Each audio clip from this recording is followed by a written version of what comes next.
Ya, ini saya nyambung kepada peribahasa Jepang itu. Jadi ibarat kata jerami ya, yang mau coba diraih-raih sama Joko Widodo yang mau tenggelam ini, Presiden Prabowo ini jerami emas. Ya kan, jerami emas karena keadaan sudah berbalik 180 derajat. Nah, jadi sebenarnya pertemuan Pak Joko Widodo di Rumah Kartanegara di tanggal 4 Oktober 2025 itu bukan pertemuan pertemanan, tapi itu adalah sebuah manuver penyelamatan. Dan saya sudah dari awal memprediksi bahwa Presiden Prabowo hanya menunggu waktu yang tepat aja untuk melakukan tikaman terhadap Gibran.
Gitu. Oke, saya ingin memancing dengan satu tesis ya yang sering disampaikan juga.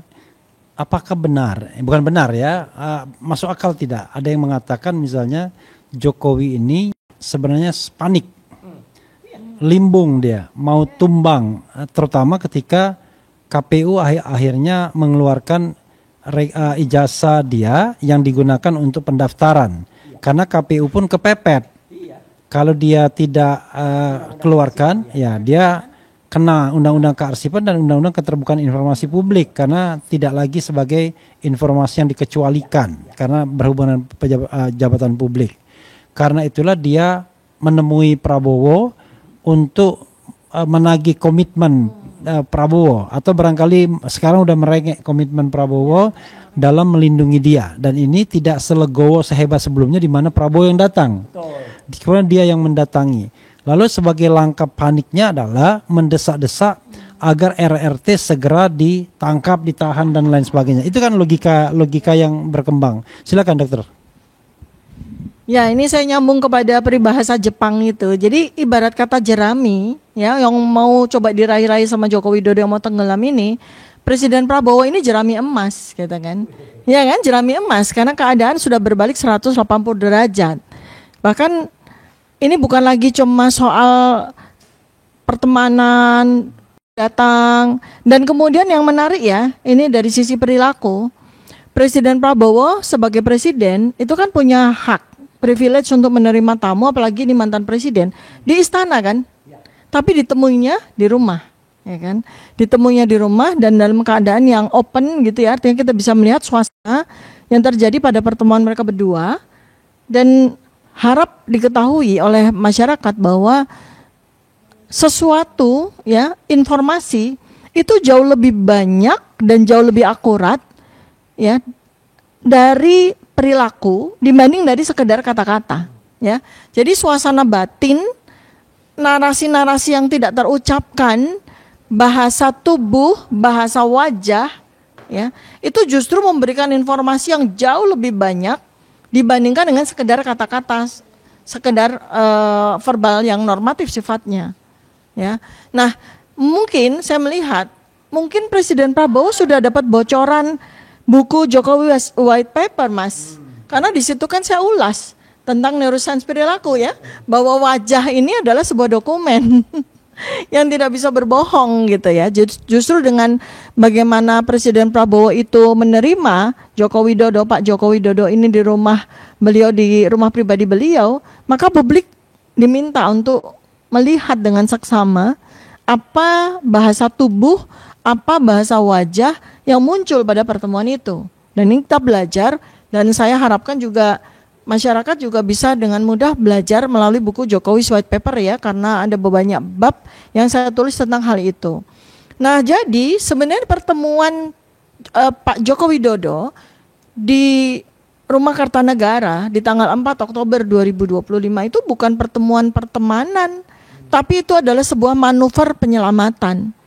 Nah, ini masalahnya adalah Pak Joko Widodo ini nggak sadar juga bahwa air politik itu mulai meninggi dan mulai menenggelamkan dia.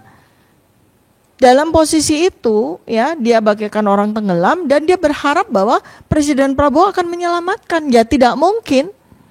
Tidak mungkin. Kenapa? Selama 11 bulan perilaku Joko Widodo itu terhadap Presiden Prabowo itu sama sekali tidak proper dan tidak layak. Apalagi ketika kemudian muncullah Gibran itu sebagai Fufu Fafa. Ya, dan ini jangan lupa nih ya Mas Roy ya, bahwa Fufu Fafa ini akan menjadi bagian yang penting dari buku Gibran's Black Paper ya. Karena kita juga sudah punya banyak data ya. Akun Fufu Fafa itu memang berapa persen Mas? Milik 99,9. Nah, akun Fufu Fafa itu 99,9% berdasarkan penelitian dari Mas Roy Suryo itu milik dari Gibran Rakabuming ya. Dan sudah dikonfirmasi oleh BSSN. Nah, sudah dikonfirmasi oleh badan yang sangat kredibel BSSN ya. Nah, jadi ini adalah sebuah faktor ya. Ini adalah sebuah faktor yang datang dari langit ya. Saya rasa tidak ada satu orang pun yang mengira ya, terjadi sebuah peristiwa di mana muncullah Fufu Fafa itu. Ya, ini adalah sebuah peristiwa yang saya yakin Pak Prabowo aja nggak tahu betapa kejamnya selama ini Gibran itu terhadap beliau, terhadap keluarganya, terhadap anak yang sangat dia cintai. Jokowi, bukan Gibran sebagai Fufu Fafa itu kan begitu kejam melakukan pembulian yang brutal terhadap Presiden Prabowo beserta keluarganya kan. Apakah kemudian dikira Presiden Prabowo diam saja? Oh tidak. Ini persoalan yang sangat melukai harga diri dan saya sudah dari awal memprediksi bahwa Presiden Prabowo hanya menunggu waktu yang tepat aja untuk melakukan tikaman terhadap Gibran ya. Tikaman dalam tanda kutip ya, bukan tikaman secara physically ya. Ini saya bicara dalam sebuah bahasa Amsal ya. Nah, sekarang kekuasaan Joko Widodo ini sudah menendang dalam tanda kutip.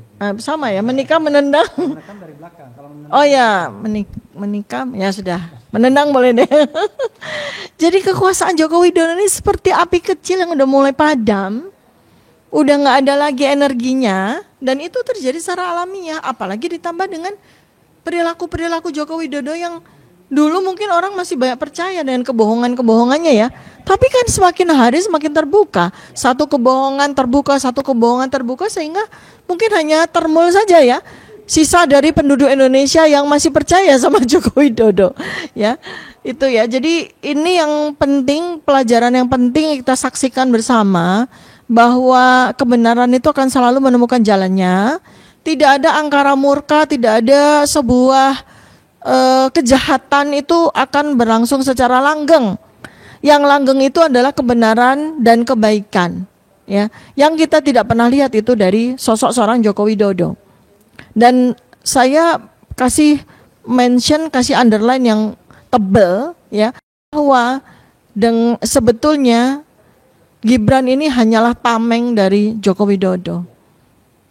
Gibran ini tidak ada value-nya untuk dijadikan sebagai putra mahkota dan sebagainya, karena memang secara fakta dia tidak disiapkan untuk itu. Kalau memang Joko Widodo itu mempersiapkan Gibran dengan baik, maka nomor satu yang akan dikejar sekolahnya. Ya, orang yang punya uang gampang kok menyekolahkan anaknya di sekolah-sekolah yang bagus kok.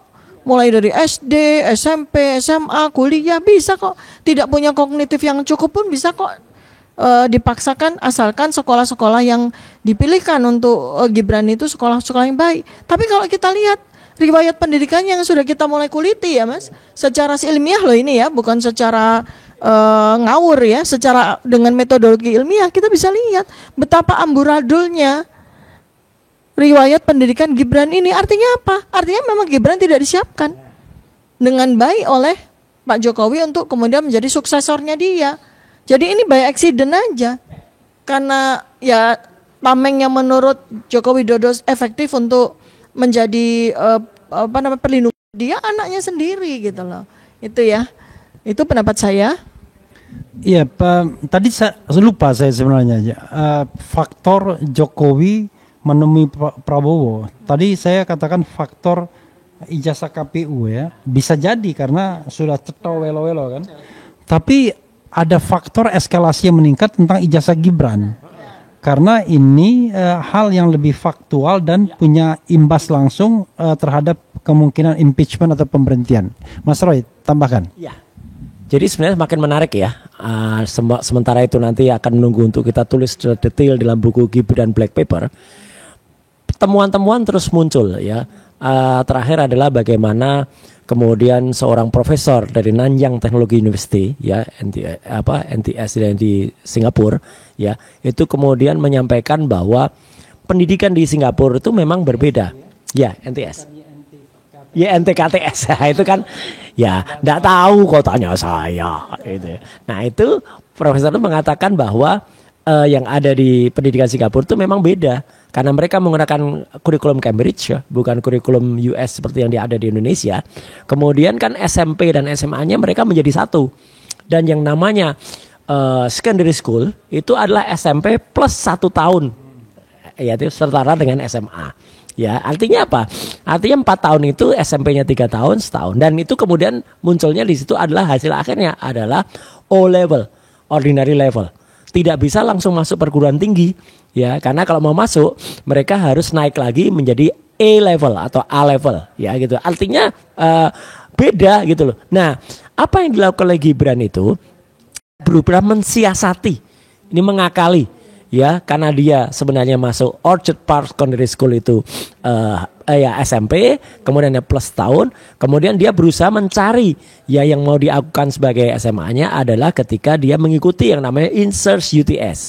Betul bahwa namanya UTS itu pernah memiliki INSERS ya gitu dan sekarang malah diakuisisi menjadi college ya UTS College. Tapi dulu kan pernah juga UTS itu hanya INSERS itu hanya berupa pelajaran bahasa Inggris ya, pendidikan bahasa. Dan ada satu saksi mata yang benar-benar sahih ya dan berkuat adalah seorang yang namanya Pak Iksan Katenda ya. Dan beliau itu yang mengantarkan Gibran pada saat Jokowi berkunjung ke Australia pada tanggal 16 sampai 18 Maret ya 2018 ketika bertemu dengan Perdana Menteri Australia Malcolm Turnbull ya. Dan ketika Jokowi melakukan perundingan ya dengan Australia waktu itu ada Tom Lembong juga yang mendampingi, ada tentu ada Bu Menlu ya, Bu Retno Marsudi, ada juga beberapa menteri-menteri yang lain. Nah, Gibran ini plesir loh ini ya. Plesir pakai nebeng ayahnya. Jadi kalau dulu adiknya tuh nebeng pesawatnya Yang G yang ketika ke ya pemiliknya Shopee itu ke Amerika, ini Jokowi nebeng bapaknya yang lagi tugas, dia nebeng plesiran Gibran yang nebeng. Ya, gitu kan. Dan kenapa nebeng? Karena sama Selvi Ananda. Oh iya, sama anaknya. Jadi 3 ini, jadi yang nebeng ya dengan pesawat kenegaraan gitu ya. Jadi artinya dengan Selvi Ananda dan si Jan Etes. Dan kenapa saya bilang nebeng? Karena memang plesir diantar oleh Pak Iksan itu. Dan lucunya Mas, kalau sebagai orang yang katanya pernah sekolah di Australia, apalagi pernah ke Sydney, ke UTS, kan harusnya nggak perlu lagi datang ke tempat wisata yang wisata sangat umum lah. Misalnya gedung Opera House di Sydney, kemudian Bondi Beach ya, kemudian ada lagi Lim Harket. Itu ngapain juga ke situ, Harbour. Ya kalau orang sudah pernah pasti dia akan strictly misalnya cari ke, ya bosan pasti ke pegunungan apa atau misalnya ke tempat misalnya khusus katakanlah tempat-tempat belanja yang kemudian itu nah iya. Dan lucunya lagi ketika dia minta diantar ke, katanya dia pernah sekolah kan gitu di UTS INSERS ya katanya, dan ketika di situ dialah mengaku kepada Pak Iksan Katenda itu bahwa dulu saya pernah di sini tapi hanya 6 bulan dan tidak lulus.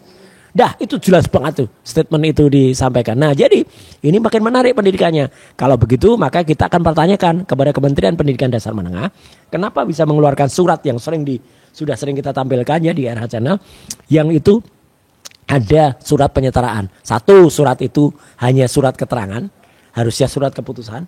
Yang kedua, sangat tidak logis untuk menyetarakan hanya 6 bulan. Kalaupun itu 6 bulan dia memang benar ya gitu.